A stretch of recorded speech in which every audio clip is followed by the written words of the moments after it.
Bueno, por respeto a ustedes, vamos a iniciar el día de hoy con el curso de costos.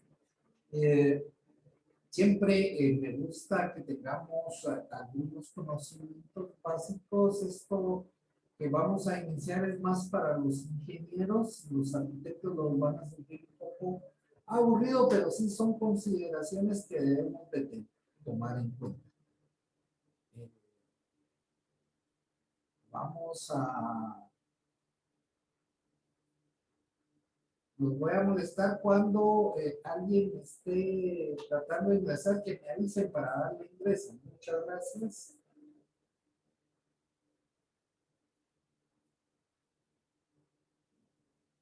Bueno,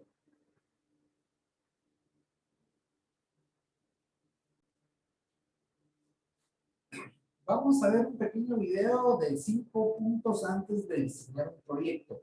Realmente, como les decía, esto no va dirigido a los arquitectos porque lo manejan ya bien, pero hay ciertas consideraciones dependiendo de los roles que vayamos a tener dentro del proceso de una cuantificación o de un presupuesto de un proyecto. Como les decía, sí me gustaría que pudiéramos entrar a esto. Igual el segundo tema ya es un tema más ingenieril, pero que sí quisiera que los arquitectos o los que están en la rama de la arquitectura lo vieran, porque no es muy frecuente que nosotros lo visualicemos, ¿verdad?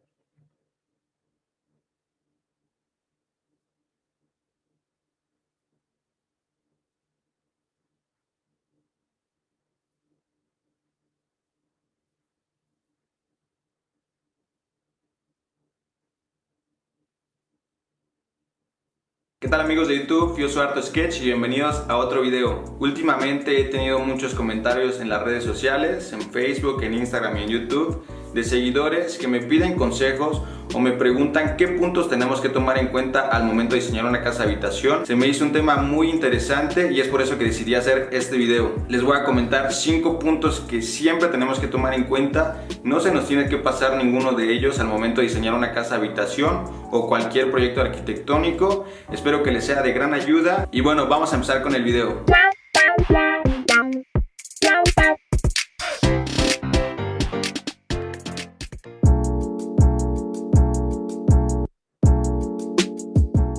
El primer punto que vamos a tocar, y uno de los más importantes, es conocer las necesidades que tiene nuestro cliente, es decir, qué espacios requiere y qué funciones va a realizar en cada uno de ellos. Entonces, para esto es muy importante agendar una cita con él, ir a tomar un café o ir a comer algo, y en esta entrevista nosotros le vamos a preguntar todo lo que necesitemos saber para lograr hacerle un buen proyecto arquitectónico o una buena propuesta. Necesitamos saber qué espacios necesita, qué estilo arquitectónico o qué materiales es lo que a él le gusta, si tiene algún concepto que ya tiene en mente. También es muy importante que tú le hagas preguntas de su vida social. Es muy importante saber a qué se dedica, cuántos años tiene, si tiene familia. ¿Qué tal amigos de YouTube? Yo soy Arto Sketch y bienvenidos en Instagram y en YouTube. Un tema muy interesante, 5 puntos que siempre tenemos que tomar en cuenta. No se nos tiene que pasar ninguno de ellos al momento de diseñar una casa habitación o cualquier proyecto arquitectónico. Espero que les sea de gran ayuda y bueno, vamos a empezar con el video.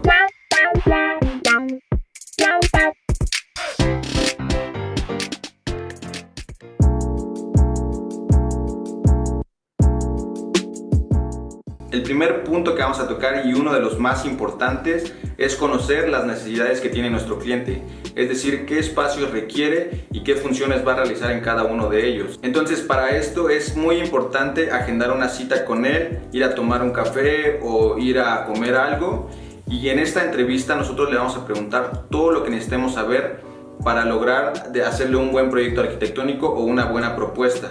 Necesitamos saber qué espacios necesita, qué estilo arquitectónico o qué materiales es lo que a él le gusta, si tiene algún concepto que ya tiene en mente. También es muy importante que tú le hagas preguntas de su vida social. Es muy importante saber a qué se dedica, cuántos años tiene, si tiene familia, mascotas. qué estilos arquitectónicos les gusta. ¿Por qué? Porque a través de esta entrevista tú vas a tener un concepto más claro del cliente y qué es lo que necesita y qué le podemos aportar nosotros a él. Es decir, aparte de las necesidades que él nos está pidiendo, sus espacios que necesita, nosotros con la entrevista podemos saber si le proponemos nuevos espacios, si le proponemos acabados que pueden interesarle. Vamos a ver este ejemplo. Tenemos a un doctor, por ejemplo, que tiene una familia grande, tiene 4 hijos, tiene una esposa y tiene 5 perros. Entonces es una familia muy grande. Para esto necesitamos un terreno grande, necesitamos ponerle un jardín grande por lo que tiene mascotas. Necesitamos proponerle al menos 4 o 5 recámaras por el tema de todos los hijos, más la principal que sería él con su esposa. Necesitamos también, si a él por ejemplo le gusta pasar rato con los amigos como área de desestrés, podemos proponerle un cuarto de juegos o una sala de estar independiente, o podemos proponer también una oficina dentro de su casa. Si es una persona que trabaja mucho, podemos proponerle un estudio o una oficina. Puede recibir hasta clientes dentro de su propia casa. Espero que me esté dando a entender con lo que estoy tratando de decirles. Es muy importante esta entrevista y conocer todas las necesidades que tiene nuestro cliente para proponerle un buen proyecto arquitectónico.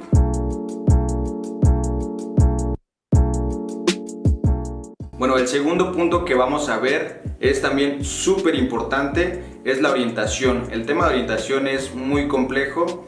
Tenemos que saber dónde ubicar según nuestro terreno, nuestros espacios, nuestras áreas, y también colocar puertas y ventanas. Tenemos que tomar en cuenta el recorrido que hace el sol, porque es el que nos da la iluminación natural, el que nos da los espacios más cálidos o más frescos, el que crea las sombras.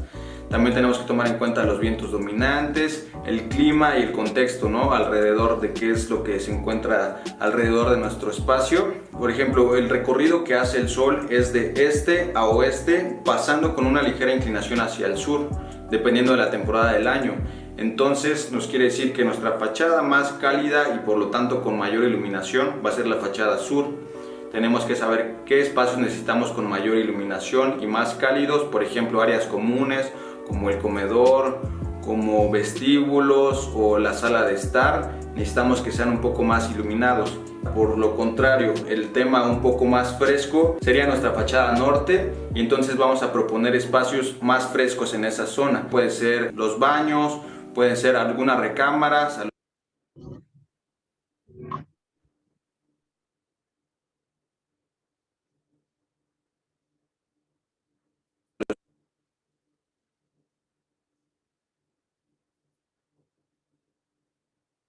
Es muy importante tomar estos puntos en cuenta para saber dónde vamos a colocar nuestros espacios y puertas y ventanas. No debemos dejar pasar este tema de la orientación, es muy importante.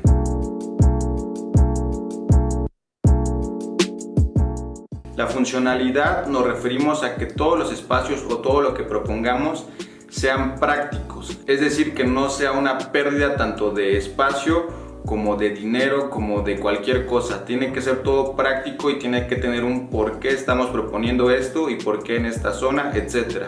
Un ejemplo de lo que no se tiene que hacer, de lo que no sería funcional, es: tenemos un comedor en una zona, ¿no? Y tenemos ubicada la cocina a una distancia de 20 metros. Entonces eso no es funcional, no existe una comunicación directa entre ellos. Es muy importante tomar en cuenta las comunicaciones, pueden ser directa, indirecta o nulas. Según los espacios, tiene que ser todo muy práctico. Entonces, si tenemos el comedor hasta acá y la cocina a una distancia de 20 metros, no es funcional. ¿Por qué? Porque para trasladar los alimentos desde la cocina hasta el comedor, pues pueden surgir, con una distancia de 20 metros, pueden surgir muchos accidentes. A veces se traen charolas con comida muy caliente, se puede resbalar, tropezar, lo que sea, y podemos provocar accidentes. O de lo contrario, simplemente se puede enfriar la comida. Entonces tiene que ser todo muy funcional lo que propongamos, que tengan buena comunicación y que todo tenga un porqué. Ese sería el tema de la funcionalidad. Tampoco hay que olvidarlo nunca al momento de diseñar nuestra casa habitación. Y bueno, vamos a pasar al siguiente punto.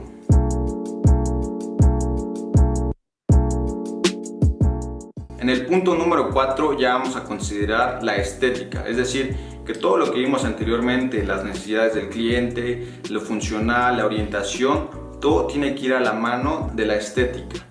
tiene que ser bonito, que sea agradable a la vista del usuario y del cliente, que se sienta cómodo de estar en su propia casa, que le guste la arquitectura que está viendo.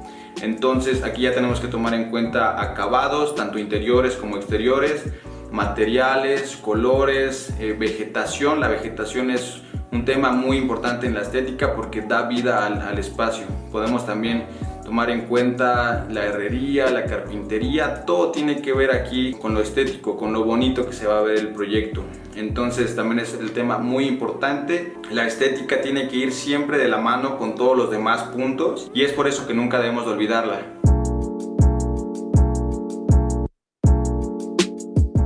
El último punto que vamos a tomar en cuenta y que no siempre se menciona o a veces lo dejamos pasar, no se considera muy importante, pero en realidad sí lo es la seguridad. Tiene que ver tanto con seguridad del entorno, es decir, violencia, delincuencia, vandalismo, todo lo que está dentro de la zona, todo lo que tiene que ver con el exterior, tanto como el interior, que sería el tema de seguridad para prevenir.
Perdonen.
fíjense que no quiere responder el programa. Básicamente lo que vimos es una presentación de lo que se debe de hacer para poder realizar un anteproyecto.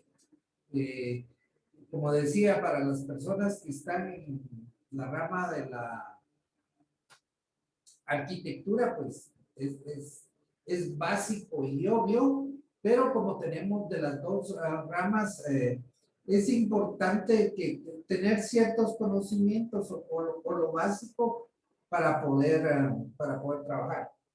Dentro del punto último, el quinto, que era el punto de seguridad que se hablaba, pues esto vaya más enfocado a los terrenos en Guatemala, que tenemos problemas, y entonces la situación de balcones, en ciertos lugares levantar preferiblemente los sillares, circuito cerrado, etcétera, etcétera, que ya va siendo parte del diseño arquitectónico como tal.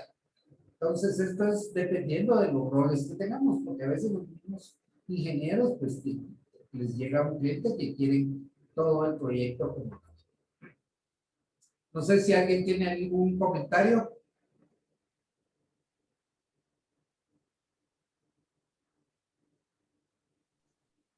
Todo bien de momento. Ok, perfecto.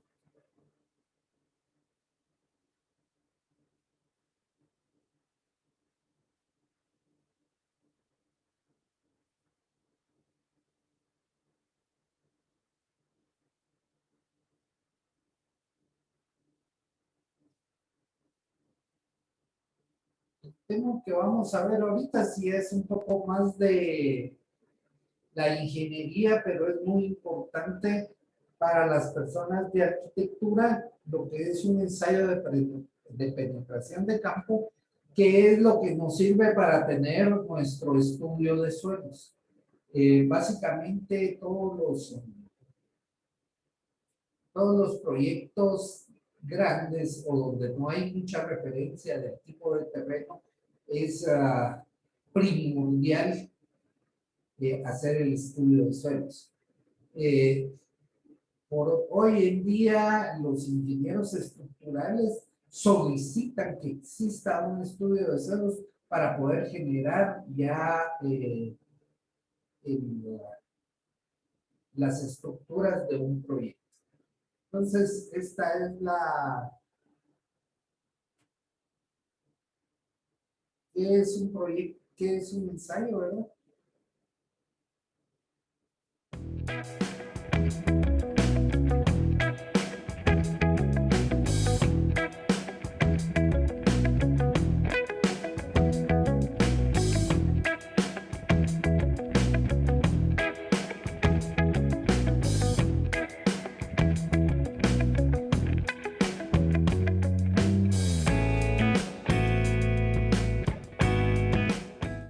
Hola, bienvenidos al canal de Materiales de Construcción. En esta ocasión vamos a hablar sobre un ensayo de campo, un ensayo que se hace in situ, en el propio terreno. Se llama el ensayo de penetración estándar. Es el ensayo más empleado para conocer la resistencia y la capacidad de absorción de cargas de un terreno. Pues comenzamos. Entre los diversos ensayos que se hacen in situ en un terreno para conocer sus características geotécnicas, cabe destacar el que denominamos SPT. Es un ensayo que su nombre es el ensayo de penetración estándar. La norma que regula en España este ensayo es la norma española UNE en ISO 22.476-3, que es del año 2006 y hay una actualización del año 2010, una cosa así. Este ensayo de penetración estándar es lo que se denomina en inglés Standard Penetration Test, de ahí sus siglas SPT. Es un tipo de prueba de penetración dinámica, quiere decir, se va haciendo en el sondeo una perforación dinámica mediante una broca mediante un elemento que va horadando el terreno y se emplea para ensayar terrenos en los que se requiere realizar un reconocimiento geotécnico, fundamentalmente en terrenos de grava, terrenos arenosos. Son los más utilizados. También se puede utilizar en terrenos cohesivos, pero con una cohesión débil. Como hemos dicho hace un rato, es el ensayo o prueba más utilizado en la realización de sondeos y se realiza siempre en el fondo de la perforación, la cual va bajando a diferentes profundidades. Consiste en contar el número de golpes necesarios para que se introduzca a una determinada profundidad un tomamuestras que permite extraer una muestra del fondo del sondeo. Además, el tomamuestras lo tenéis ahí, el esquema. Es un esquema típico, está en todos los tratados de geotecnia. Simplemente es un tubo de un diámetro de 35 milímetros, 3,5 centímetros, que está hueco, es de un acero muy resistente y mediante el golpeo o hinca va entrando en el terreno. Por supuesto, previamente se ha hecho la perforación del sondeo a diferentes profundidades.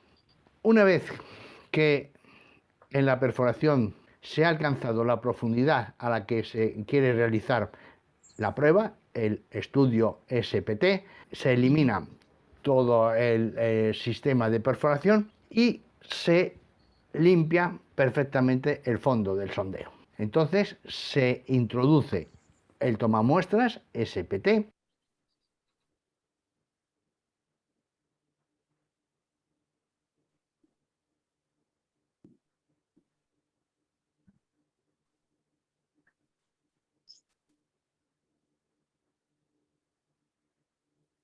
unido a un varillaje hasta apoyar suavemente en el fondo. Ahí tenéis un esquema del sistema. Es muy sencillo. Esta es la cuchara tomamuestras SPT. Este es el varillaje. En la parte superior y a nivel de los operarios está una sufridera, un elemento que va a recibir el golpe de una maza que cae libre a una altura de 76,2 centímetros, aunque en algunos sitios hablan de 76, total, no importa ese 0,2, pero según la norma es 76,2. Repito, baja una maza de un peso de 63,5 kilos, caída libre. Y va golpeando la sufridera de tal manera que la cuchara SPT va introduciéndose en el terreno. ¿Qué se cuenta? Se cuenta el número de golpes que se da sobre la sufridera para hincarlo una determinada profundidad. La resistencia a la penetración estándar se define por el número de golpes necesario para que se consiga que el tomamuestras penetre 30 centímetros en dos tramos de 15 centímetros cada uno. El número de golpes requerido para la penetración de los 30 centímetros constituye la resistencia a la penetración estándar. Siempre se contabiliza y se anota el número de golpes necesarios para hincar la cuchara los primeros 15 centímetros en el fondo de la perforación. Esos primeros 15 centímetros no se van a tener en cuenta a la hora de los resultados de la prueba, del ensayo, porque posteriormente, y una vez que hemos hincado los 15 centímetros primeros, se realiza la prueba en sí, introduciendo otros 30 centímetros, anotando los golpes que se requieren para la hinca de esa tomamuestras en cada intervalo de 15 centímetros de penetración, los primeros 15 centímetros y los segundos 15 centímetros. En definitiva, lo que hemos introducido son 3 veces el tomamuestras 15 centímetros. 15 más 15, 30 más 15, 45. El resultado de la penetración estándar SPT será el número de golpes que hemos realizado para introducir el tomamuestras desde los 15 primeros centímetros hincados hasta los 30, más el número de golpes desde los 30 hasta los 45. Si veis este esquema es muy clarito. Tenemos aquí el tomamuestras, tenemos el varillaje, la sufridera, el peso, lo subimos esa altura de 76,2 centímetros y lo dejamos caída libre, golpear contra la sufridera. Poco a poco el tomamuestras se irá hincando. Ese hincado, los primeros 15 centímetros, veis que aquí está el fondo de perforación, los primeros 15 centímetros, no se van a tener en cuenta. Se anota el número de golpes, pero no se toma en cuenta. Es la hinca de asiento. Continuamos golpeando la sufridera, hincando otros 15 centímetros. Estos 15 centímetros, número de golpes, sí que se tienen ya en cuenta. Son la hinca de primeros 15 centímetros. Y continuamos golpeando el varillaje hasta que el tomamuestras entra otros 15 centímetros, que es la hinca de los últimos 15 centímetros. ¿Cuál es la resistencia a la penetración estándar SPT? La suma de los segundos 15 centímetros más los terceros 15 centímetros. En ocasiones, dada la alta resistencia del terreno, no se consigue el avance del tomamuestras. Se queda ahí clavado y por más golpes que le demos, aquello no se introduce más. En estos casos, el ensayo se da por finalizado cuando se alcanzan los 50 golpes durante la penetración de cualquiera de los dos intervalos de 15 centímetros que se contabilizan en el ensayo. Si el número de golpes en uno de los dos tramos de 15 centímetros que intervienen en el ensayo llega a 50 golpes o más y aquello no ha llegado a introducirse 15 centímetros, el ensayo se paraliza, se detiene. Cuando ocurre esto, en el registro se anotará la penetración alcanzada en estos casos y se escribirá el símbolo R de rechazo en lugar del número de golpes empleados. R no quiere decir rechazo, que se rechaza el ensayo. R es que el terreno tiene suficiente fuerza, resistencia como para rechazar la penetración del tomamuestras. Cuando extraemos el tomamuestras, al abrirlo por la mitad, está lleno de terreno. Ese terreno se ha ido extrayendo en los 45 centímetros que el tomamuestras se ha ido hincando. Se ha podido hincar al metro de profundidad, a los 5 metros, a los 10 metros, a los 20 metros. Se va haciendo por tramos. Cuando hemos hecho el ensayo SPT, extraemos el tomamuestras, sacamos la muestra que hay en su interior y con la barrena seguimos perforando hasta llegar a otra profundidad donde volvemos a extraer la barrena, limpiamos el fondo por aspiración, metemos otra vez el tomamuestras y volvemos a proceder a hincarlo 45 centímetros para saber en esa profundidad cuál es el valor del ensayo SPT. Esas muestras que se van extrayendo se van colocando en cajas por diferentes profundidades, de tal manera que en cada caja tendremos, por ejemplo, en esta caja tenemos el perfil del terreno desde los 9 metros de profundidad, los 10,5, los 11, los 11,40, los 12,30. Aquí tenemos todos los diferentes tipos de terreno que se han ido extrayendo en el tomamuestras. Veamos un ejemplo. En un ensayo de penetración estándar SPT de un suelo cohesivo, he puesto cohesivo, podía ser arenoso, podía ser de gravera, se han obtenido los siguientes resultados a profundidades de 5 metros y de 12,5 metros.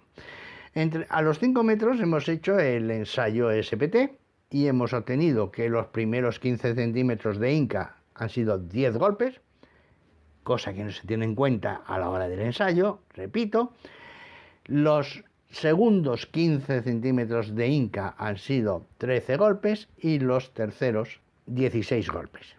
Igualmente, en los 12,5 metros, 12 metros y medio de profundidad, los valores de las tres determinaciones, los 15 primeros 20 golpes, en los segundos 45 golpes y en los terceros 51 golpes.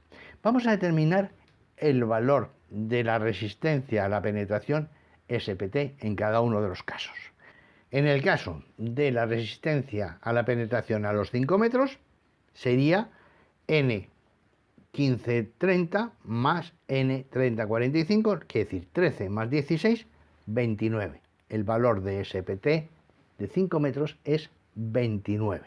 Número de golpes que se han consumido o hemos utilizado para introducir 30 centímetros el tomamuestras. En el caso de los 12,50 metros tenemos que será 45 más 51, 96. Pero como en el segundo tramo el número de golpes es mayor de 50, consecuentemente la resistencia a la penetración a los 12,50 metros en el informe aparecerá como R de rechazo. Rechazo, el terreno tiene una resistencia tal que rechaza cualquier golpe o cualquier penetración del tomamuestras.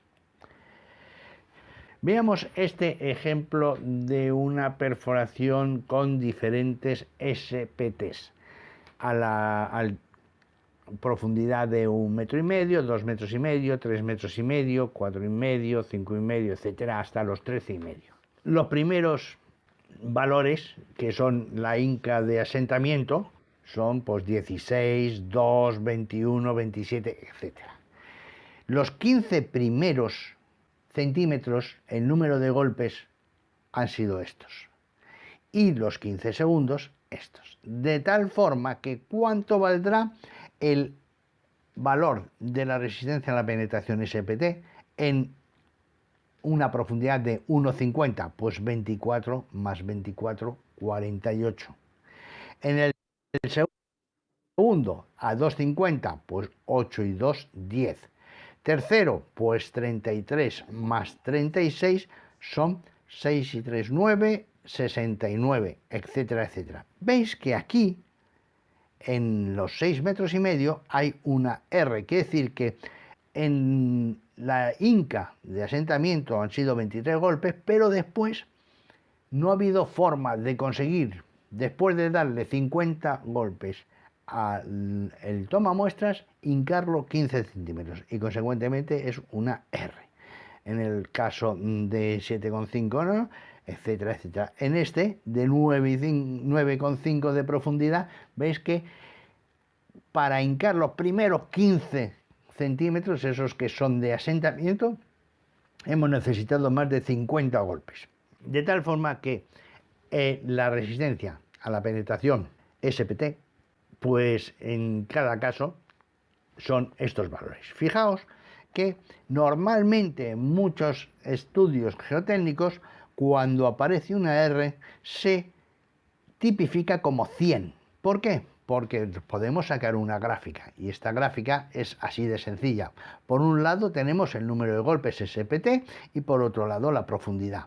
Así, 48 golpes a una profundidad de 1,5 metros, 10 golpes a una profundidad de 2,5 metros, 69 golpes, etcétera, etcétera. Y entonces, para representar la R, ponemos el 100. Vemos que a esta profundidad, que es de 6,5 metros, esta profundidad que es de 8,5 metros, esta profundidad que es de 9,5 metros, 10,5 metros, el valor es de 100, quiere decir R, rechazo. En estas profundidades el terreno es tremendamente duro y por eso rechaza. Sin embargo, fijaos que cuando llegamos a los 13,5 metros, la resistencia del terreno es muy blanda. Son 12 golpes lo que hemos consumido para meter esos 30 centímetros. Ese es el ensayo SPT. En la mayoría de los estudios geotécnicos veréis este gráfico que os acabo de enseñar, donde se expresan, por un lado, el número de golpes SPT y por el otro la profundidad, y nos damos cuenta del perfil que tiene ese terreno en cuanto a profundidades, en cuanto a la resistencia a la penetración dinámica. Espero que haya quedado suficientemente claro. Por supuesto, siempre ayudan las normas UNE o ASTM según la zona donde estéis trabajando. Bien, en el próximo programa, que creo que va a ser el último de terrenos, si vosotros no me pedís que hable de otras cosas, va a ser sobre un tema muy importante. Bueno, básicamente este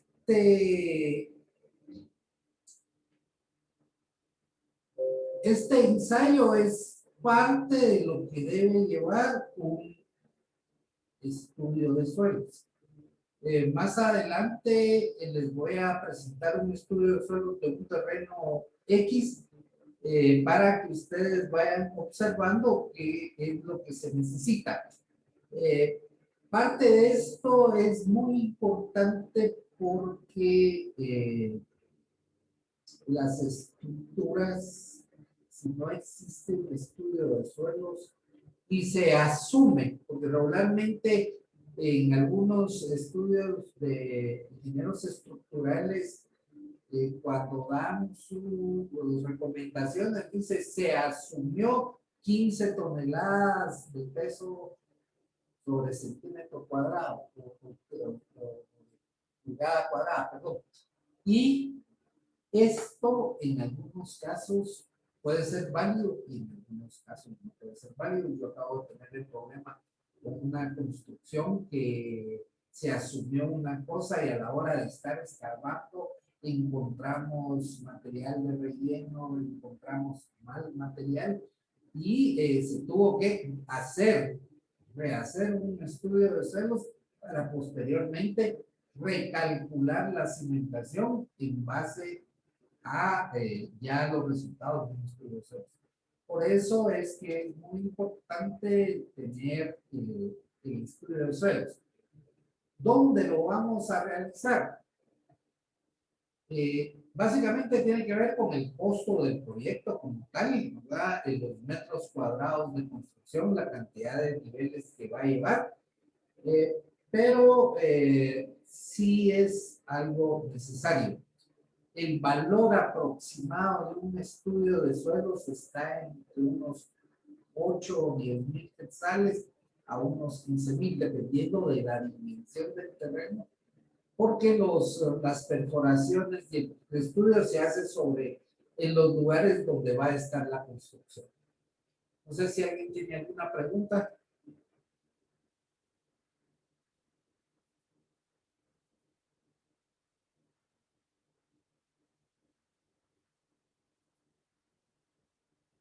Disculpen.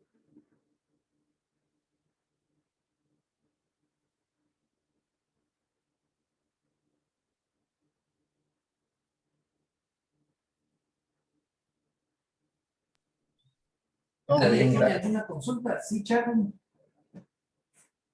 No, de momento todo bien, gracias. Bueno, vamos a continuar con la clase de hoy con un tema ya más específico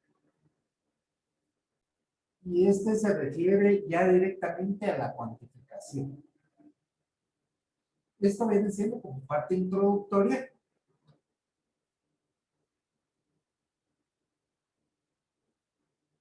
Bueno, la cuantificación es el requisito y por lo que es el primer requisito, por lo que es lo más importante para poder desarrollar un presupuesto. La primera cuantificación es la que se realiza antes del arranque de la construcción de la obra sobre los planos y el resto de la documentación para calcular un presupuesto final. Lo que hablábamos ahí, preferiblemente tener toda la información y en base a esto hacer la cuantificación.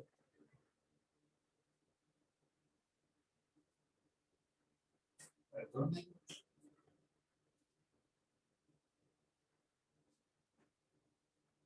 Es por ello que debemos de tener presente que en la medida que el trabajo de cuantificación se estandarice, los errores disminuirán.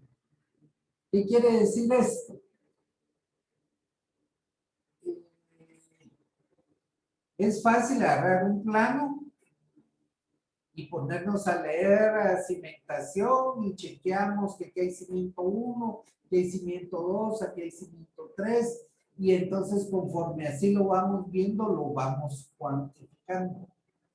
Cuando me refiero a estandarizar, es que debemos de tener ciertas normas o ciertos estándares. Por ejemplo, que debemos de cuantificar en los ejes numéricos y en los ejes alfanuméricos cada uno de los cimientos. Esto va a permitir que a la hora de cuantificar sea más claro ver en qué punto está cada uno de estos cimientos o de estas soleras, dependiendo del plano que estemos revisando o cuantificando. Entonces, esto sí es bastante importante para evitar errores.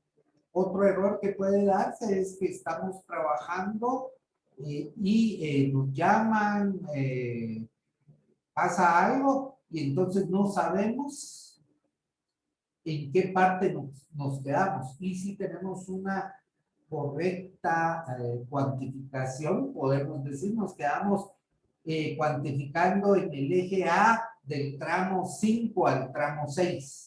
Y entonces retomamos la cuantificación. A eso se refiere esto. La cuantificación es una actividad que persigue tres objetivos concretos y diferentes en varias etapas de la obra. La primera es determinar la cantidad de materiales necesarios para ejecutar la construcción. O sea, la cuantificación nos va a permitir saber cuántos blocks vamos a necesitar, cuántos metros cúbicos de sabieta vamos a requerir. Y por eso es que la cuantificación es muy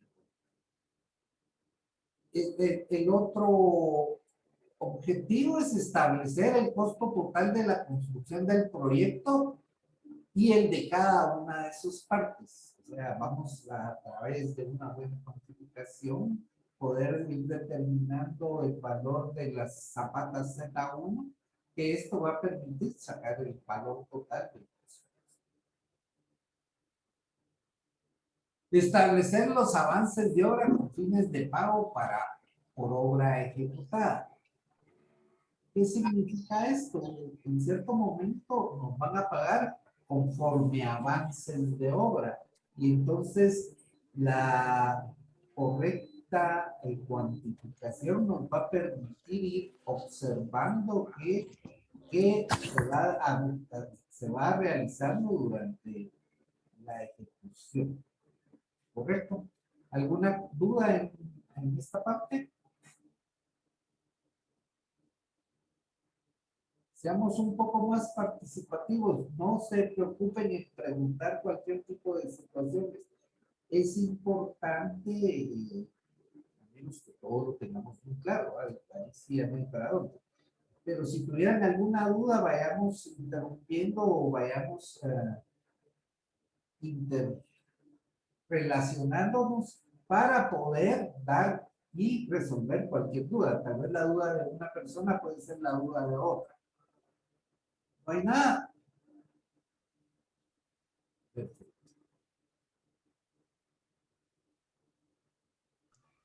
Por el momento todo bien. Ok, perfecto. Bueno. Si la cuantificación de una obra tiene un 10% de error, el presupuesto cuando menos tendrá un 10% de error. Eso lo platicaba el día de ayer. O sea, si tenemos una mala cuantificación, vamos a tener un mal presupuesto. Entonces, si se sobreestiman los costos de un presupuesto, se perderá muy probablemente el concurso o el proyecto. Si por el contrario se subestiman, se perderá dinero. ¿Qué significa? Que si hacemos una mala cuantificación y ponemos más de lo que fue, vamos a tener diferencias con si estamos en un concurso o si a la persona que estamos entregando un presupuesto conoce y entonces vas a darse cuenta que hay un error y que el presupuesto está mal. O si al contrario cuantificamos de menos, el propietario del proyecto feliz porque en lugar de haber cuantificado 150 metros cuadrados de levantado, cuantificamos 75 A él no le interesa si tuvimos o no tuvimos error a la hora de cuantificar. Y en ese caso, nosotros como empresa, ya la empresa, o sea, si se acuerdan que aquí hay diferentes roles que tenemos que jugar, o sea, ya en el rol de presupuestador, pues ahí no hay tanto problema, pero ya a la hora de que se está ejecutando, se va a encontrar dónde estuvo el error y hay alguien a quien echarle la culpa. En varias empresas yo he trabajado donde algún presupuestador ha hecho un error y cuesta el empleo. Y en algunos casos hay errores de miles de quetzales. Entonces, eso es lo que tenemos que ir nosotros trabajando para poder ser más acuciosos a la hora de estar realizando este trabajo. Es por eso que muchos autores de presupuestos consideran al departamento de presupuestos de obra como el corazón de una constructora, ya que es el órgano que bombea la sangre a nuestro organismo. Esto es mero romántico, pero sí es bien importante. Un buen presupuesto va a hacer que se genere una buena obra y se genere ganancias y que se genere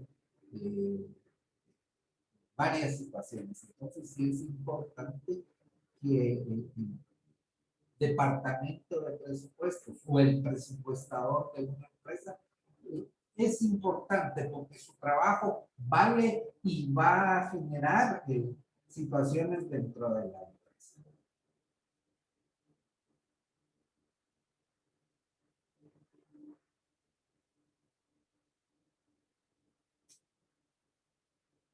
Errores básicos en la cotización de obra. Vamos a hablar de varios errores que se deben de tener, que hay que tenerlos frescos. Primero, no conocer los procesos constructivos que se usarán. Por ejemplo, este proyecto se hará con una losa de cimentación, que es un proceso constructivo que es distinto a una cimentación aislada de zapatas o de cimientos corridos o de pilotes. Entonces, para poder calcular o cuantificar, tenemos que por lo menos estar en conocimiento de cuál es el proceso constructivo que se va a realizar. Gracias a Dios, ahora la misma tecnología pues, nos permite poder visualizar si hay algún proceso constructivo nuevo o que no conozcamos, podernos adentrar a ver cuál es el proceso constructivo y poder en base a eso ya hacer una cuantificación. El candidato ideal para la cuantificación de una obra es aquella persona que ha acumulado experiencia tanto en obra como en gabinete y posee un instinto particular para hacer cuantificaciones correctas.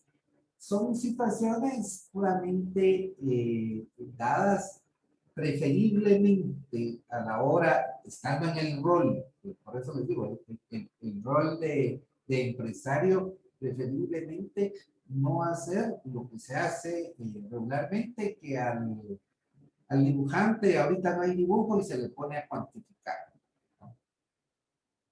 Ya, si son proyectos pequeños, si es algo así, está bien, pero si son proyectos grandes, es preferible tener un cuantificador, por lo menos de experiencia, o que haya estado haciendo obras para que se pueda realizar. En cuanto al instinto, más que todo no es instinto, sino ser una persona un poco más metódica, que se dedique de lleno y que no se distraiga mucho. A eso se refiere con el instinto. No sé si alguien tiene alguna consulta.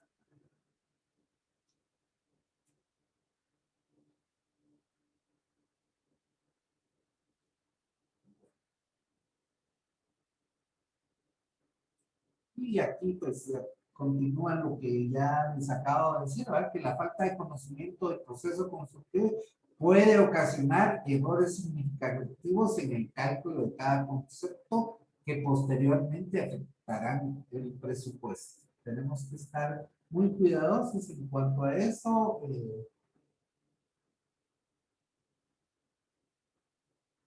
Segundo punto, no estudiar el proyecto y su documentación. Esto pareciera mentira, pero realmente uno a la hora de hacer un presupuesto debe leer todos los planos, leer toda la documentación, leer toda la situación, visualizar el proyecto construido. Básicamente eso es bien importante para poder cuantificar.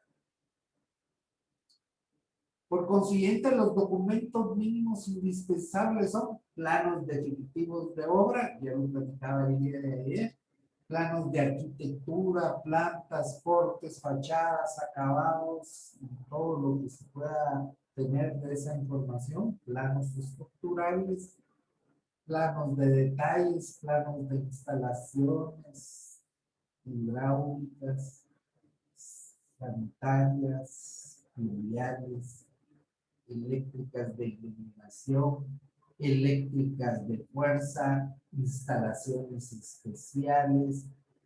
¿Por qué? Porque el conocimiento de toda esta información es básica para poder hacer el listado de actividades que va a llevar este proyecto. Y la única manera de poder realizar ese listado de actividades es a través de una buena lectura de la totalidad de los planos de un proyecto.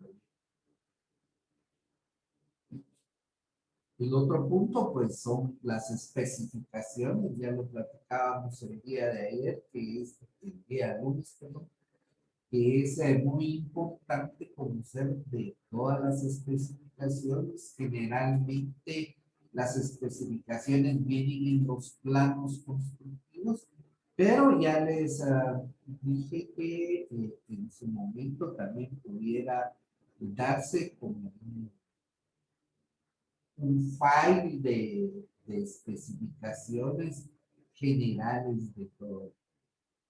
Dependiendo de la complejidad de un proyecto, en algunos casos vienen especificaciones de materiales, especificaciones de artefactos, especificaciones de pisos, especificaciones de tipos de tuberías, especificaciones.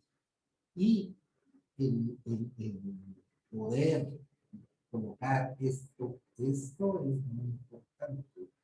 Un ejemplo bien común es poner en lo que son las tuberías de agua pluvial, tubería anaranjada que aguanta una presión que no es lo mismo para otro tipo de tuberías que llevan más presión y que se requiere de diferentes tipos de presiones o diferentes tipos de tubería que hay para poder realizarlas. Y otro que es muy básico es la información de campo. Yo se los comentaba en la clase pasada que es definitiva conocer todo lo que va referente a acceso, lo que va referente a la topografía del terreno, a las acometidas de agua, de electricidad, de drenajes, de cable, de teléfono. Todo esto tenemos que tenerlo ya visualizado nosotros.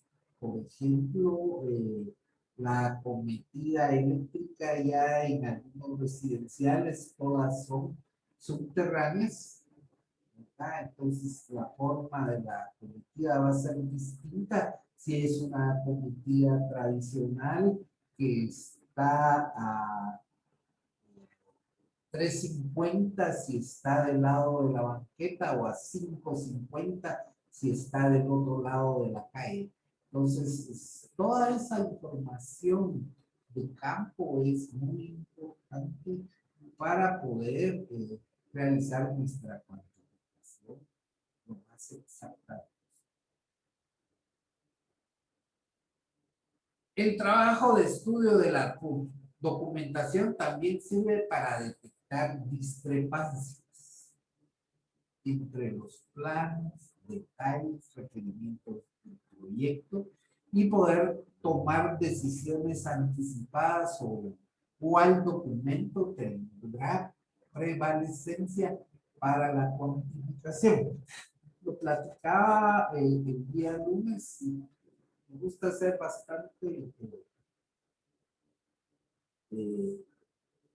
incisivo en estos tipos de situaciones, pero es algo que regularmente se da. Solo cuando hay una muy buena planificación, este tipo de situaciones no se da. Pero aún así, yo he tenido varios proyectos con excelente planificación, pero en ciertos momentos un error de dibujo puede generar alguna duda.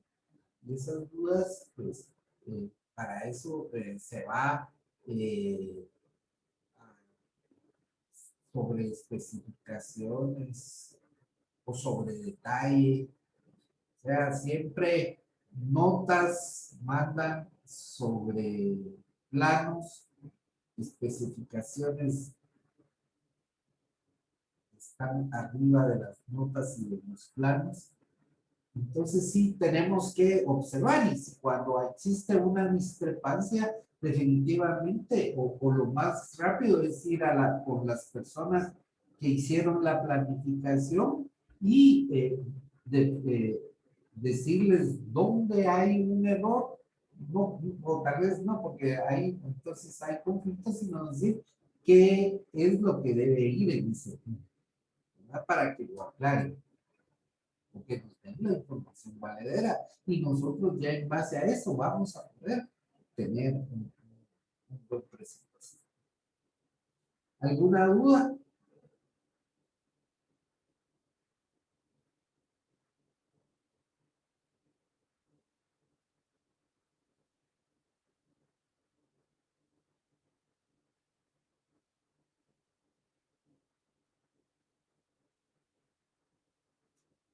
Tercer punto, no conocer las unidades de medida de cada grupo. Esto es básico. Por ejemplo, el metro lineal se usa para medir cimientos, soleras, minas, metros lineales de tubería. Y de esa forma vamos a nosotros a poner las unidades que se refiere a una cuantificación. El metro cuadrado se usa para techos, para pisos, para acabados, para limpieza de terreno, etcétera, etcétera. Y esto nos va a permitir ya a la hora de hacer la integración de nuestro precio unitario en base a una medida que sea lógica de ese región. La medición por volumen también se da dentro de un presupuesto de los metros cúbicos y se usa para movimiento de tierra, para excavación, para relleno, en el concreto, en la arena. Entonces, también utilizamos este tipo de unidad de medida, ¿verdad? Para poder cuantificar. También tenemos la medición por pesos. Y aquí está por quintal, por libra o por kilogramo. Decía eso que Guatemala todavía maneja diferentes unidades de medida, unidades inglesas, unidades del sistema métrico, pero sí se utiliza y lo vamos a utilizar para el acero, para el clavo, perdón, para el alambre de amarre y para perfiles de estructuras Entonces, en ciertos momentos vamos a tener que usar quintales de hierro, libras de clavo, quintales de clavo, libras de alambre de amarre. Y si es necesario también el conocimiento de estas unidades. Y también existen lo que son los elementos unitarios o unidad. ¿Ah? Se puede usar para elementos prefabricados, para artefactos sanitarios. O sea, esta casa ya cuantificamos y tiene 3 inodoros, 2 lavamanos, etcétera, etcétera, etcétera.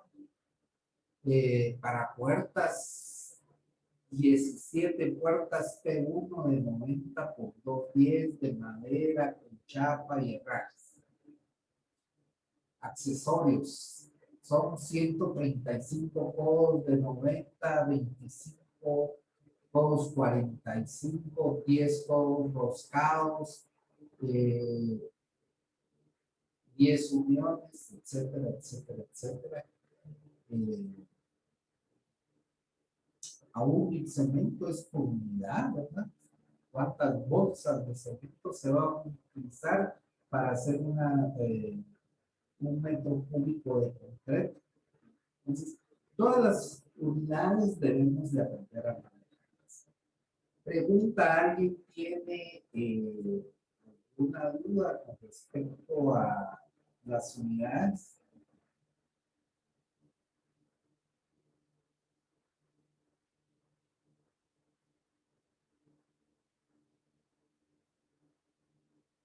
Bien.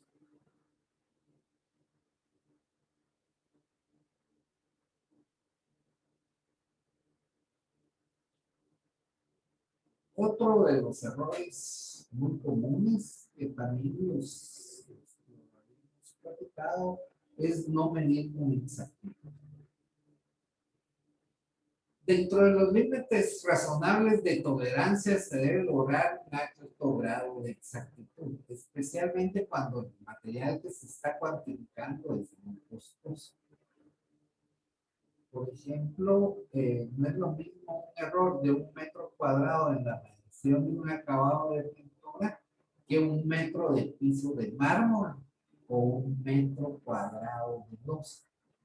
Entonces, tenemos que ser muy exactos en esto, tenemos que fijarnos muy bien en las escalas con que se están trabajando, por eso ya vimos un poco de escalas, porque recuérdense que un plano en un momento dado puede tener la planta dibujada a una escala, los detalles dibujados a otra escala o algún elemento significativo a otra escala. En algunos casos también las elevaciones de viga pueden estar dibujados cada elemento a 2 escalas. Una escala horizontal que se refiere a la distancia de eje a eje de esa viga y regularmente van esas distancias entre la escala que está dibujada la planta y una escala vertical que se refiere al peralte de la viga, y esto en algún momento tenemos que estar bien claros para poder hacer la cuantificación del concreto que va a llevar esa viga. Entonces, esa situación de la medición con exactitud es muy importante. Otra de las cosas que hay que tener en cuenta es que a veces, porque en el dibujo no se permite por espacio alguna distancia, se utiliza la línea de corte,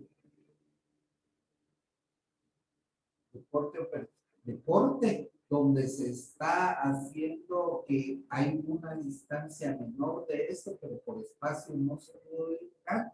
Entonces tenemos que estar muy cuidadosos en el manejo de esta situación. Por eso les decía que cuando vamos a presupuestar un proyecto, tenemos que tener un estudio completo de todos los planos, porque tal vez en el plano de cuotas sí ahí está la cuota de una situación, pero ya en el plano de plomería hay una caja de drenaje al fondo y esa distancia no la tomamos correctamente porque en el plano de acotado sí dice la distancia, pero en el plano de drenajes no. Todo ese tipo de situaciones se pueden dar a la hora de estar haciendo una cuantificación de un proyecto y tenemos que estar preparados para poder ver esto. Esto es, muchas veces pasa dos o más personas cuantificando el mismo concepto. O sea, aquí no quiero decir que dos o tres personas puedan cuantificar un proyecto, pero preferiblemente debería ser una persona para un proyecto porque así se logra uno involucrar en todos los procesos y puede generar o observar algún tipo de situación como las que les planteé anteriormente. Pero en algunos casos, por situaciones de tiempo, hay que entregar un presupuesto en una fecha determinada, que dos o tres personas se encargan de presupuestar, pero por ejemplo a una persona se le pueden dar trabajos preliminares, a otra persona se le da cimentación, a la otra levantados y columnas, a la otra vigas, escaleras y losas, a otra instalaciones hidráulicas, o se van dando. El porqué de este punto de dos o más personas cuantificando el mismo concepto es básicamente porque la aritmética de las hojas de cálculo las debe hacer una sola persona, ya que se ha comprobado que cuando se trabaja en pareja, por ejemplo, uno dictando y el otro haciendo operaciones, se incrementa la cantidad de errores. ¿Qué quiere decir? Que de repente uno está solo en el plano, son 3 metros de cimiento C1, después son 6 metros en el eje tal y de repente ahí se puede dar muchas confusiones a la hora de estar realizando este tipo de situaciones.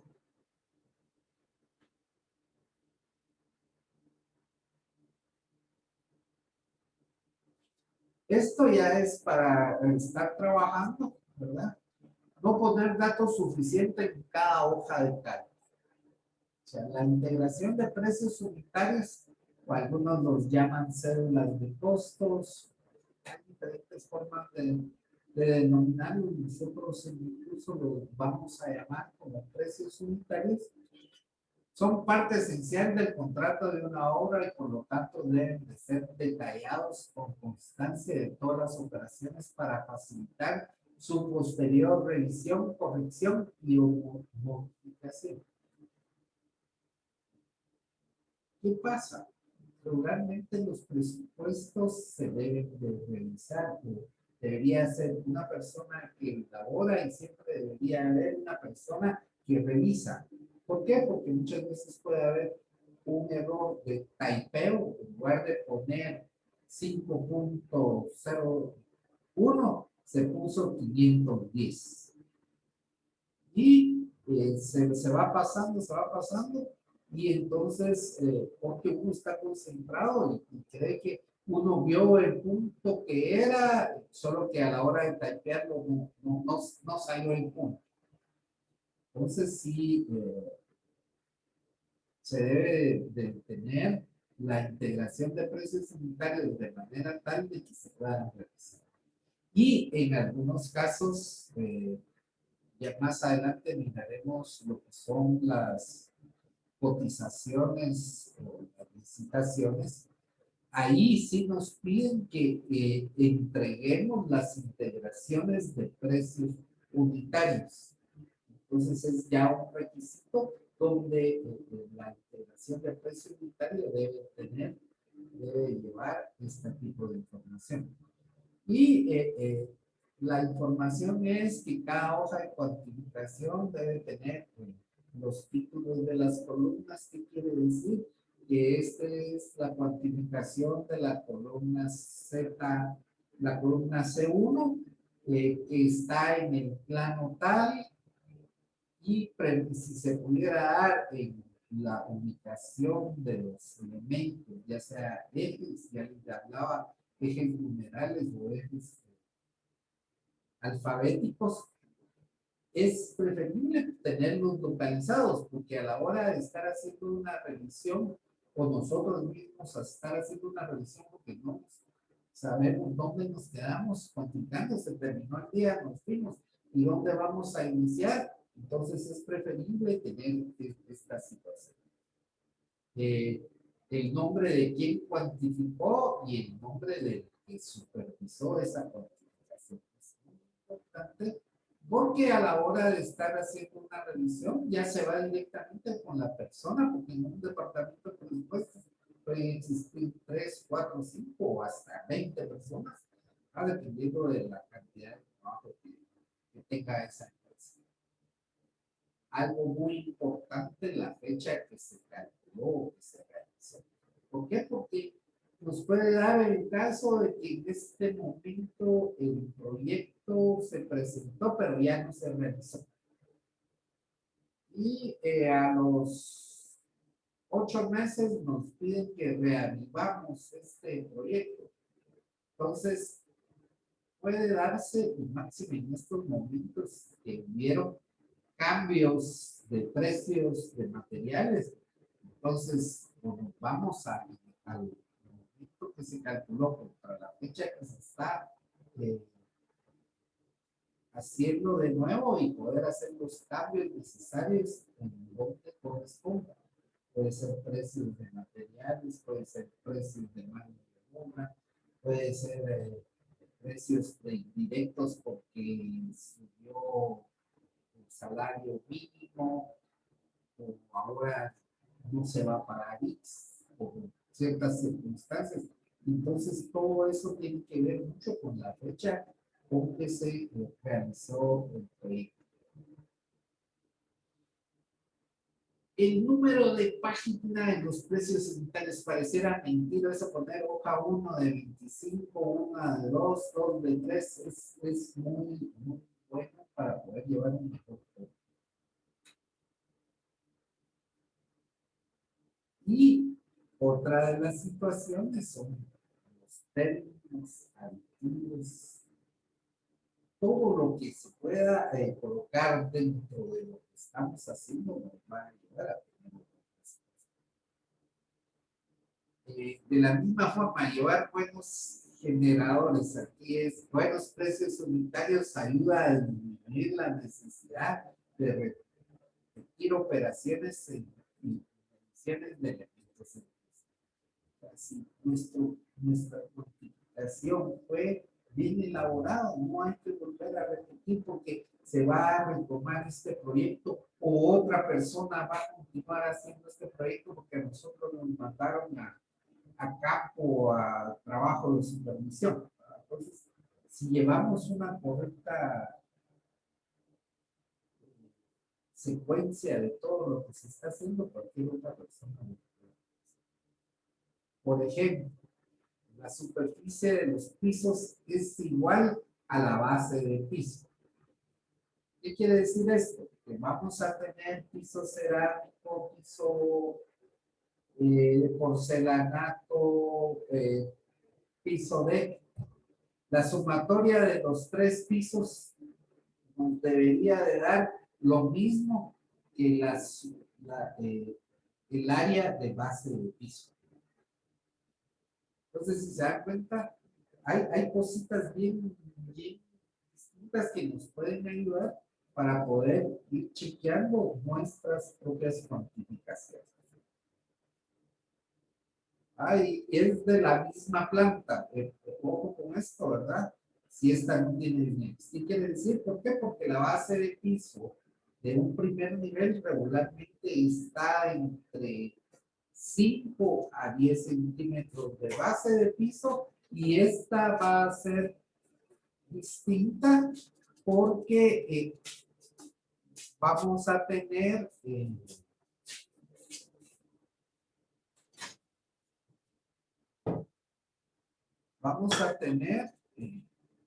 distinta base de piso en un segundo nivel.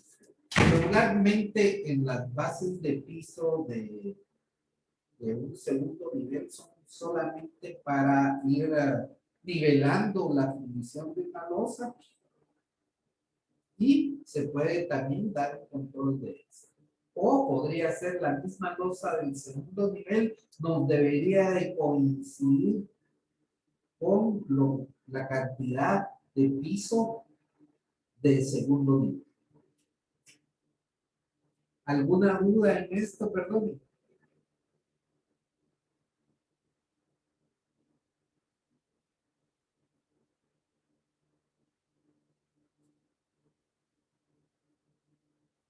Bueno.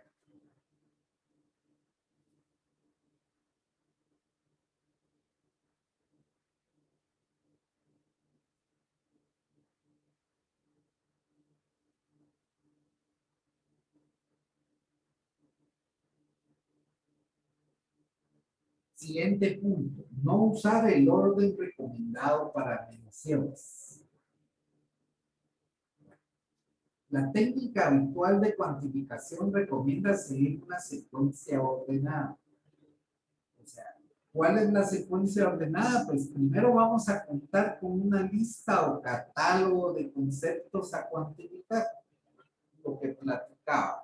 Entonces, la secuencia lógica va a ser ordenada, es el proceso constructivo que vamos a realizar para poder llevar a feliz término una obra.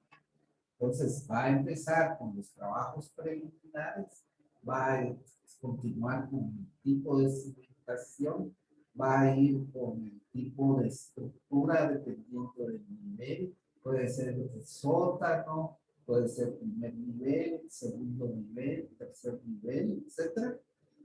Y de ahí van el proceso de las instalaciones hidráulicas, instalaciones sanitarias, instalaciones pluviales, instalaciones eléctricas e instalaciones especiales, acabados, colocación de artefactos, colocación de muebles, limpieza.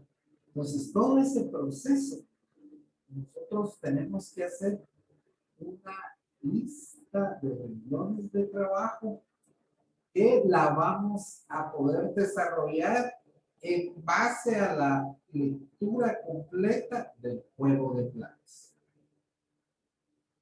¿Estamos claros ahí?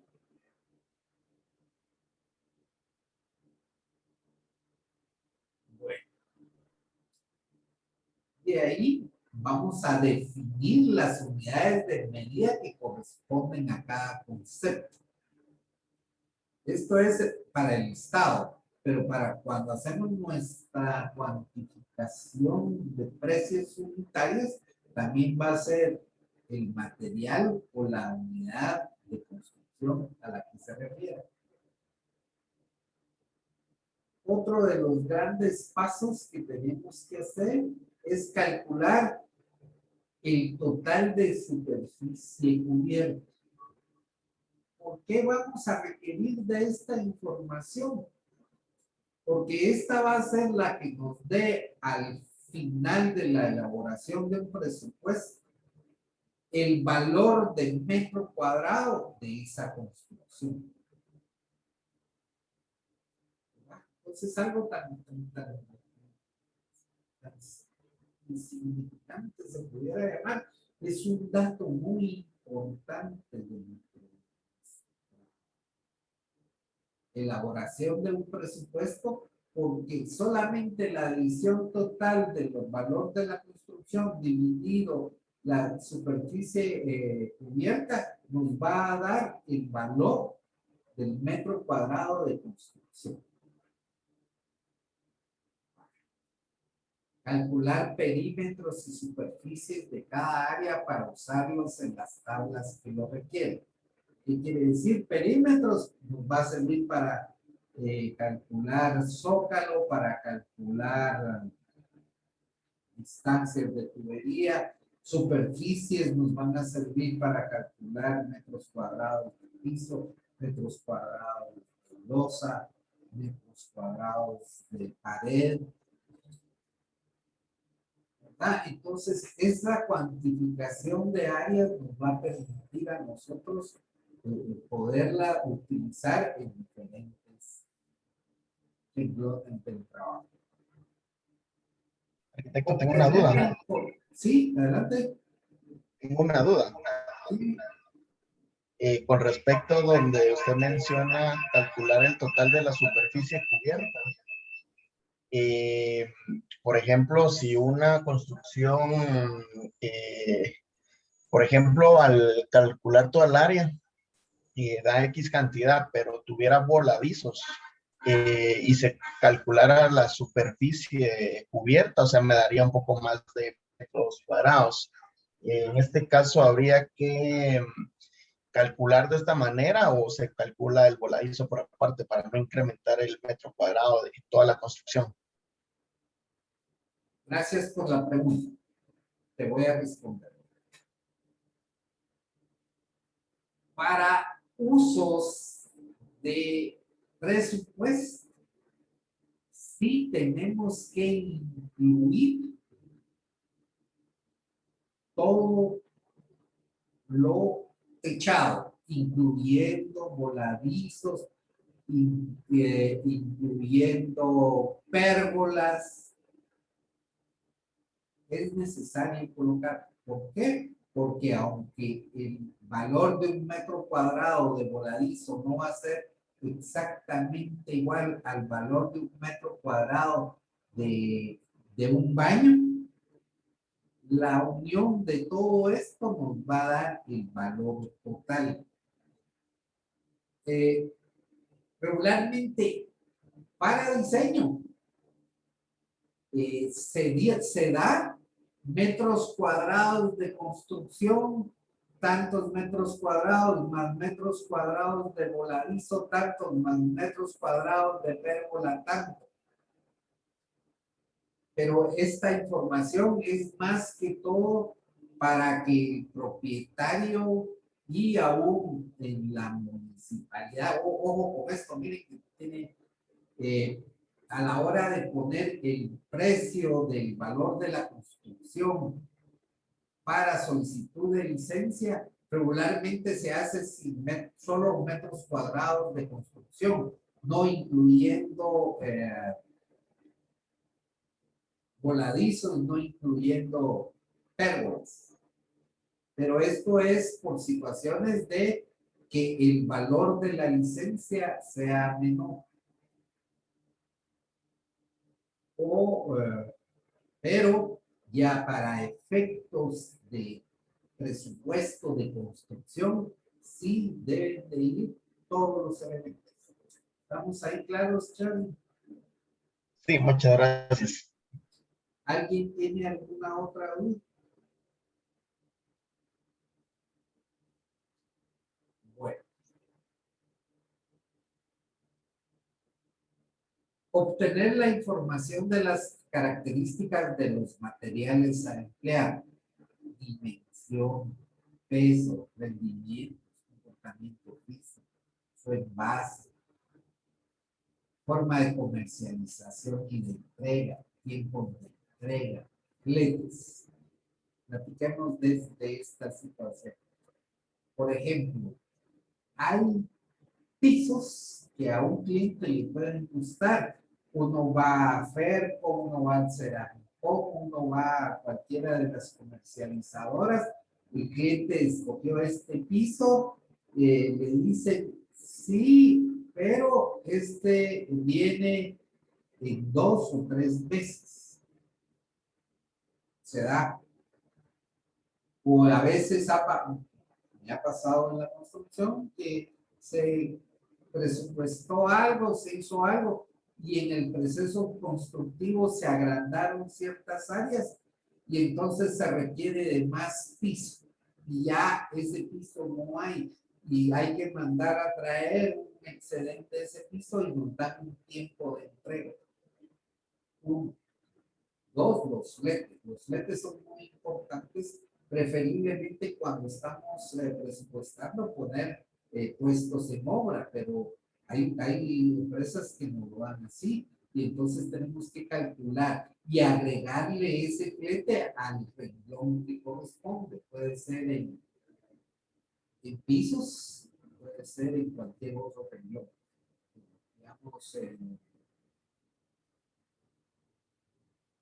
techo será que necesitamos alguna teja o algún material para el techo y aparte rendimientos.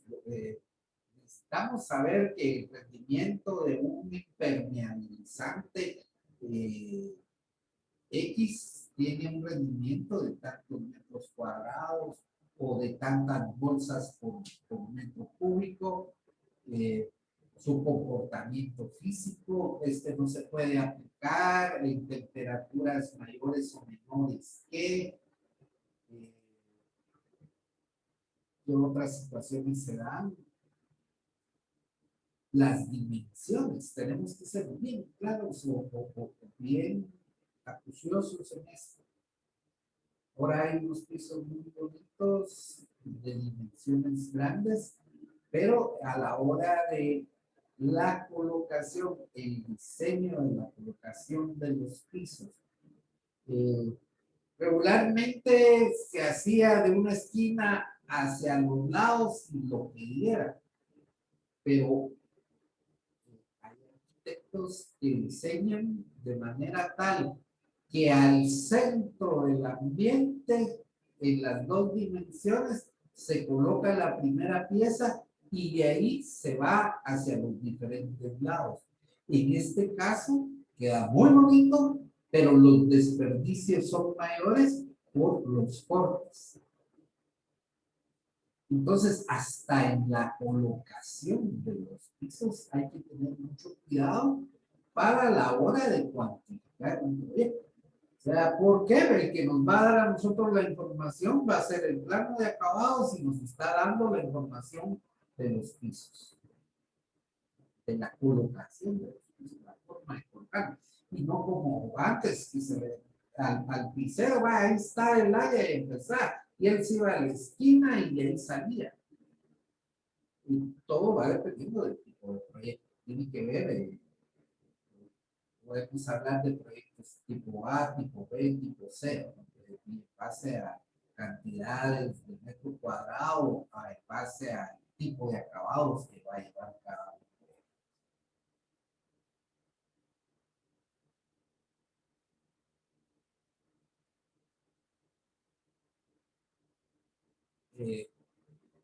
Otro punto es tener actualizado un folleto técnico y comercial de los materiales o tener ubicadas las direcciones en internet para facilitar su consumo. Pasa muchas veces que en los planos nos dicen que se va a necesitar un sellador tipo Sherwin Williams de tal, pero solo nos dicen eso, entonces nosotros tenemos que ver ese tipo, ya ubicarlo y que nos diga cuál es su rendimiento y cuál es su costo. En la planificación se puede planificar cualquier cosa, no se ha planteado en ningún momento costo. Entonces nosotros tenemos que determinar en base a lo que digan los planos y colocar este tipo de información y tener claro cómo poder desarrollarlo. Y esta parte también está dentro de las especificaciones que vamos a ir teniendo a la hora de ir leyendo o observando nuestro proyecto. Realizar el despiece de los rubros que se han establecido, junto con sus partidas, con planos de detalle, determinando los materiales que conforman cada una y su cantidad en las unidades. Ejemplo, construcción de columna tipo segundo. Entonces, el despiece de rubros, cemento, arena, piedrilla, hierro número 3, hierro número 5, hierro número 7, alambre de amarre, madera, clavo. Ese es el despiece. Y eso lo vamos a determinar en el plano específico, que esto nos va a determinar los materiales que conforman cada uno de los. Y en base a la cantidad de lo que se va a calcular o de las unidades que son de ese rubro, nos va a permitir determinar cuánto material se va a llevar para poder realizar esta cuantificación. Esto es más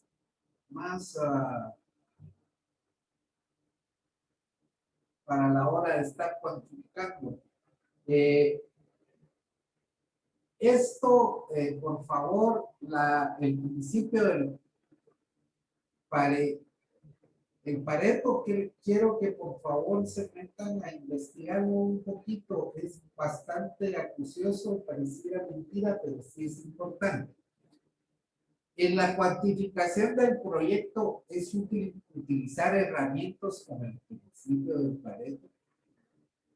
La ley del Pareto observa que el 20% del esfuerzo genera el 80% de los resultados. Al trasladar este principio a la cuantificación de obras, se puede decir que todos los conceptos o tareas a cuantificar no son iguales en importancia y que se debería de tener más atención en el 20% de las dimensiones que más pueden afectar a un presupuesto final. Este punto ya es más cuando ya tenemos un desarrollo de presupuesto. Y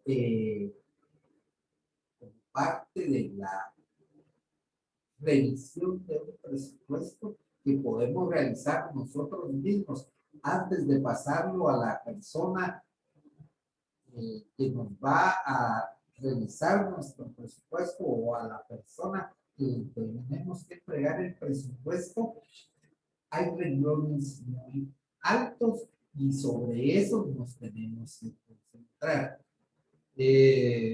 Ejemplo, estructura de techo son 200 metros a 625 el metro cuadrado. Esto nos va a dar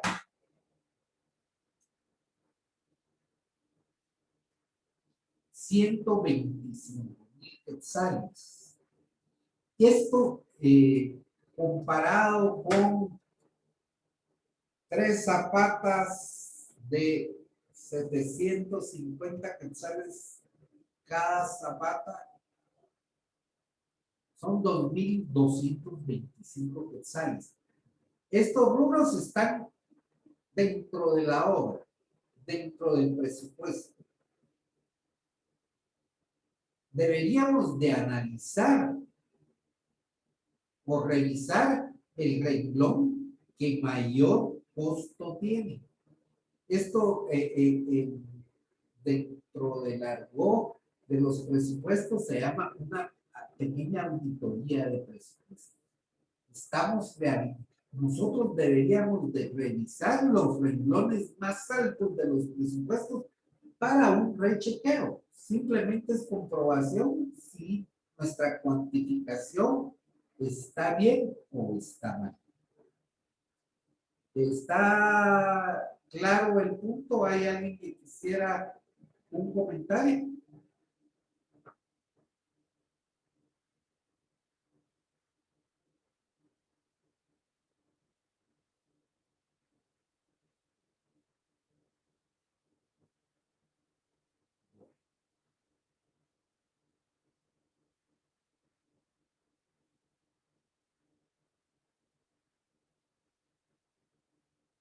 Este punto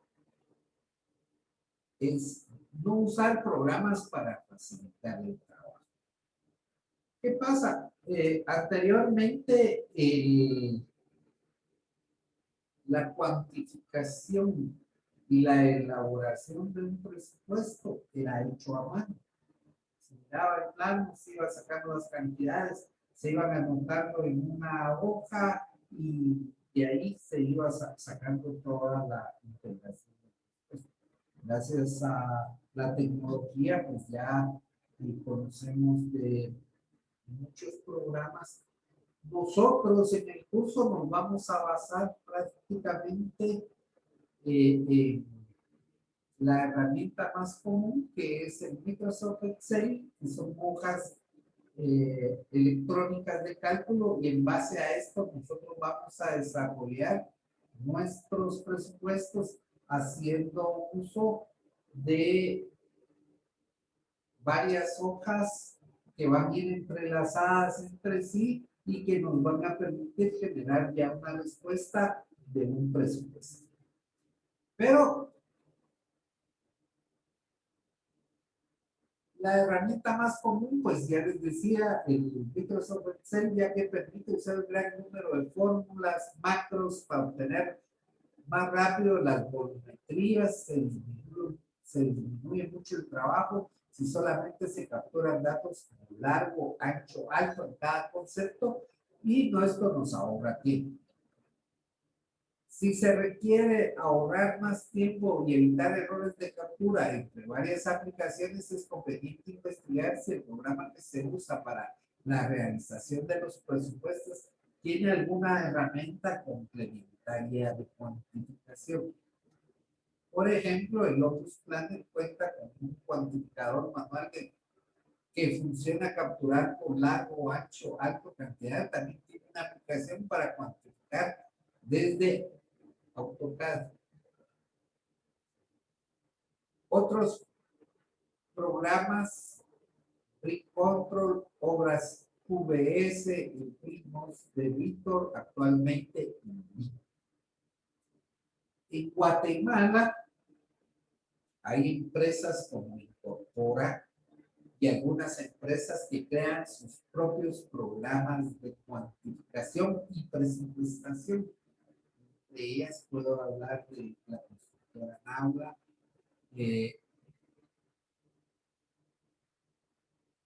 La ventaja de usar aplicaciones y herramientas ya integradas es que con cada modulación se actualizan todos los datos sin necesidad de volver a capturar toda la información. En la actualidad se ha ido trabajando igual que los planos. Anteriormente eran dibujados a mano, ahora hay varios programas de dibujo. Está el AutoCAD, el Revit, creo que hay varios más, y que dentro de sus aplicaciones se puede trabajar áreas, nos puede determinar diferentes tipos de cimentaciones, diferentes tipos de columna, siempre y cuando vayan manejándose ciertas circunstancias. La información que podamos sacar de esto nos permite ganar tiempo. O sea, la idea de estos programas es esta situación. El Revit también ya va mucho mejorando. Hay el Civil es otro programa que también ayuda mucho a cuantificar. En este momento el BIM es lo último que tiene, además de generar toda la información en 3D, genera también información para poder realizar cuantificaciones. Entonces, nosotros dentro del curso lo que vamos a utilizar es hojas Excel que nos van a permitir identificar cada una de las etapas del proceso de la presupuestación. ¿Qué quiere decir? Que vamos a tener hojas para cuantificar Vamos a tener una base de datos de materiales. Vamos a tener una base de datos de mano de obra. Vamos a tener una base de datos para lo que son indirectos. Vamos a tener una base de datos para lo que son las prestaciones. Y vamos a tener las bases de integraciones de precios unitarios con una respuesta hacia lo que es un listado de renglones de trabajo que van a tener complemento de lo que es un flujo de caja, que es la forma con que queremos nosotros recibir la inversión para la ejecución de la obra. Vamos a tener amarrado lo que es un cronograma de obra para ver cuál es el proceso que va a llevar la ejecución de la obra, y podemos tener algunos gráficos para ir determinando cómo se va invirtiendo dependiendo de los renglones de trabajo. No sé si alguien tiene alguna duda.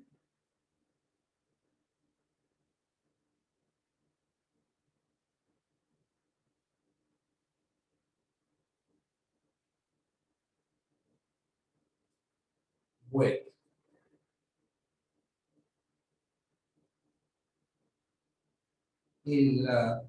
Este es el final de la presentación de hoy.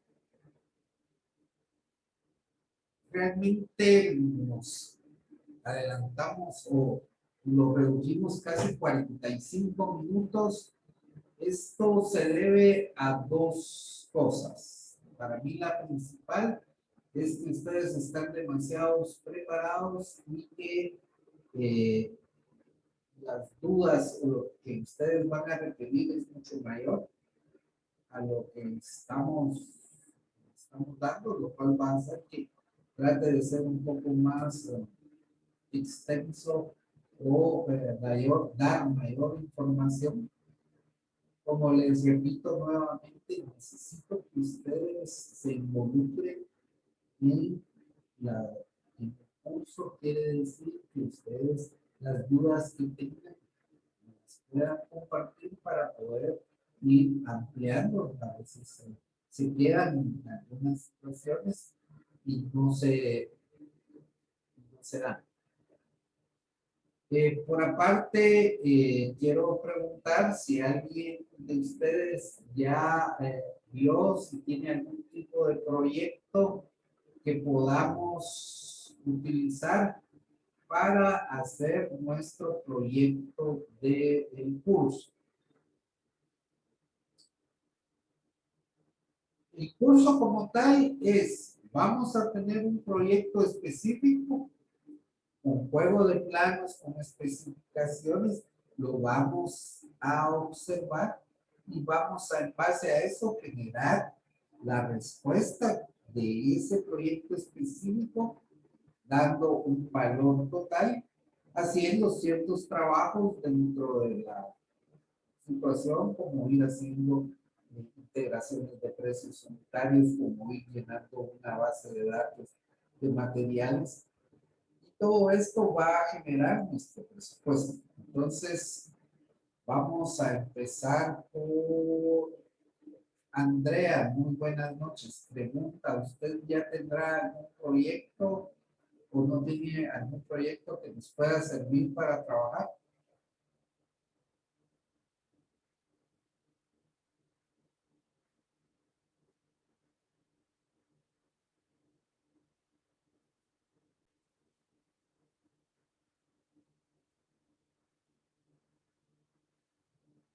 Andrea, disculpe.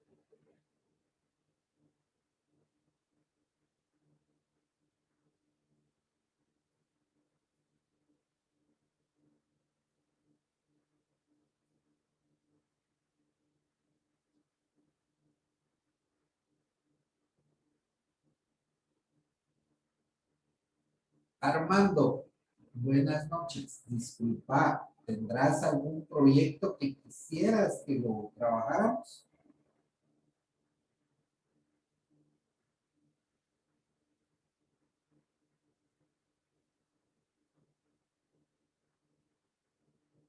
Disculpe, quisiera saber si me escuchan. Sí, sí, sí. Sí, se le escucha, ingeniero. Ok, gracias. Perdón, Armando, nuevamente, ¿tendrás algún proyecto o no tendrás? Es sencillo, jóvenes, ¿sí o no? Buenas noches, arquitecto. Sí, Eh, buenas noches. Por el momento, completo no lo tengo. ok, perfecto, no hay problema. Mario, disculpa, ¿vos tendrás algún proyecto que sea de una vivienda entre de dos niveles, preferiblemente? También, si quieren, vuelvo a recordar las condiciones que deberíamos de tener. Debería ser un proyecto de vivienda preferible de dos niveles para poder tener las características. Si tenemos de dos niveles, podríamos posteriormente hacer de 3, 4, 5, ¿verdad? Porque el proceso constructivo va a ser el mismo, solo que por diferentes etapas. Esas la primera condición, cabal, que sea una vivienda de entre dos niveles, preferiblemente entre 200 y 300 metros cuadrados. La razón es que así se logra trabajar durante el curso como tal. Ya tuve la experiencia de que nos pusimos a trabajar en una casa de, se nos pasó la mano, era como de 600 metros cuadrados y no dio tiempo a terminarla. Entonces, lo ideal es tener esa casa más o menos entre esos rangos de metros cuadrados de construcción para poder irnos a trabajarla con todos los elementos y todos los materiales, la mano de obra que requiere para poderla terminar.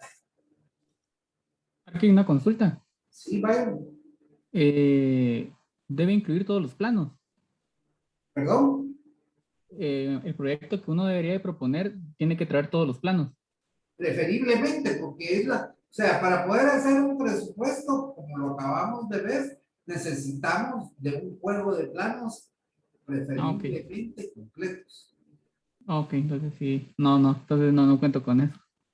Ok, vale. Alguien que tenga un proyecto que ya se haya construido o que solo se planificó y no se va a ejecutar.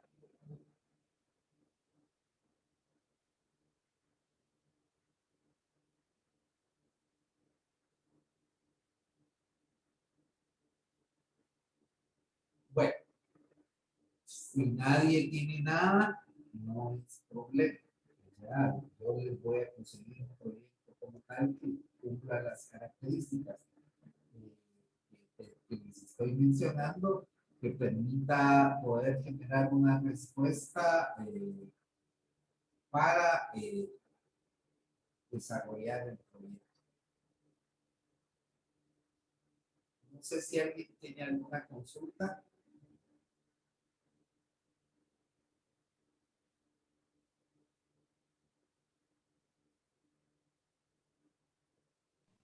Por el momento no, Arqui. Bueno, entonces, como les digo, por dos circunstancias, definitivamente voy a tratar de generar más información en vista de que creo que la media está muy alta y por consiguiente las dudas no se van a dar mucho. Tal vez algunos tienen algunas dudas en específico que tal vez más adelante vayamos a ir desarrollando. Las vamos a trabajar un poco más en los tiempos de clase. Realmente esto siempre los he dado en las 2 horas y media. Pero lo importante es la información que estaba planificada para el día de hoy, ya se dio. Nuevamente les pido a las personas que no han entregado el diagnóstico que tengan la bondad de enviármelos y El chat queda abierto para cualquier tipo de duda o algo que quieran que puntualicemos. Y si en el transcurso de aquí al viernes o a la otra semana, porque creo que hasta la otra semana ya vamos a empezar a trabajar el proyecto, alguien que encontrara o tuviera unos planos o un proyecto que llene los requisitos, pues me lo presenta no me queda otra cosa que despedirme de ustedes, desearles feliz noche. Espero que nos miremos el día viernes. Regularmente empecemos a las 6:30. Traten de estar presentes. Yo sé que hay gente que trabaja y que sale de sus trabajos hacia la oficina. Voy a hacer esta consulta porque sí me ha pasado los viernes. Los viernes regularmente el tránsito cambia un poco y es un poco más duro. ¿Quieren que empecemos el viernes a las 7:45?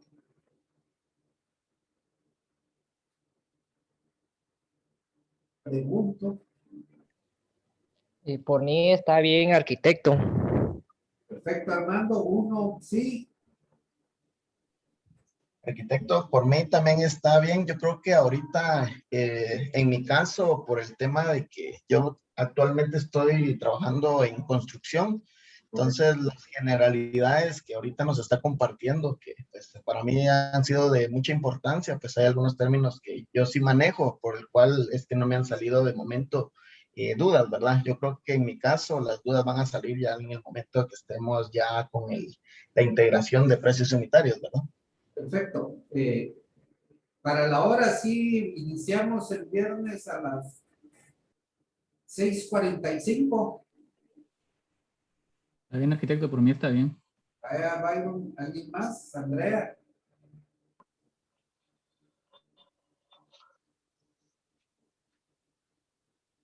Por mí está bien. Claudia, gracias. Sí, está bien a esa hora. José, perfecto.